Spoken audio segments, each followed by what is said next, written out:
कहाँ से आई हो मेरी माँ? इंदौर से। इंदौर। कौन कौन है आपके घर में? 2 बच्चे थे, शांत हो गए, पति शांत हो गए। तो बेटों का विवाह हुआ था? नहीं। तो क्या हो गया बच्चों को? एक का मर्डर हो गया था, एक दारू के चाले लग गया था, शराब। दोनों बच्चे चले गए, पति भी नहीं है। तो आप फिर किसके साथ थी अभी? मैं अस्पताल में झाड़ू पोछे का काम करती थी। अस्पताल में झाड़ू पोछे का काम करती थी। मेरे पति भी बीमार थे, वो उनके 7 साल सेवा की। तो फिर अब क्यों काम नहीं, अब नहीं काम करते आप?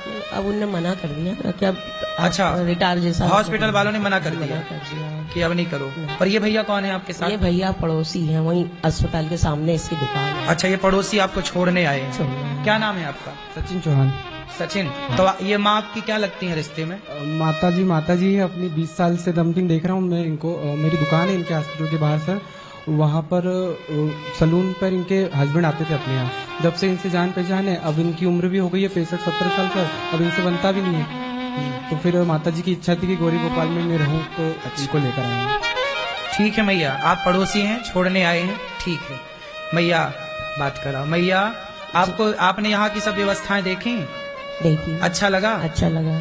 यहाँ कोई तकलीफ तो नहीं हुई? नहीं। कब आई आप?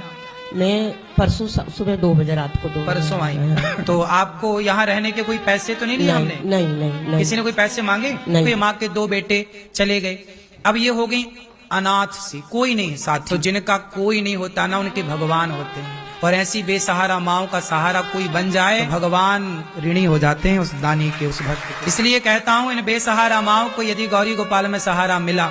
गौरी गोपाल वृद्धाश्रम में एक माँ है, उनका बेटा बहुत बड़ा डॉक्टर है आंखों का। इतना बड़ा डॉक्टर है कि खुद का हॉस्पिटल है। लेकिन जब माँ को आंखों में दिक्कत आई, तो सोचिए, बेटा हॉस्पिटल में डॉक्टर है, बड़ा डॉक्टर आंखों का, पर माँ को समस्या आई तो बेटा अपनी माँ की 1 रुपए की दवाई लेकर नहीं आया। उस माँ की आंखों का ऑपरेशन ये दास अनिरुद्ध ने आप सबसे भीख मांग मांग कर, यहाँ वृद्ध माएं रहती हैं, उनका ऑपरेशन यहाँ हुआ गौरी गोपाल में। और बेटा हॉस्पिटल खुद का। अब बेटे बड़े बड़े डॉक्टरों को बुलाकर अपना सेलिब्रेट करता होगा, उत्सव त्योहार, घर की खुशियां मनाता होगा, लेकिन उसमें उसकी माँ सम्मिलित नहीं। इतना भी पढ़ लिख ना जाओ दोस्तों कि अपनी अनपढ़ माँ को भूल जाओ। पढ़ लिख करके तुम पढ़े लिखे लोगों को ही लेकर चले, अनपढ़ लोगों को ना लेकर चले, तो ये पढ़ाई का कोई अर्थ थोड़ी हुआ।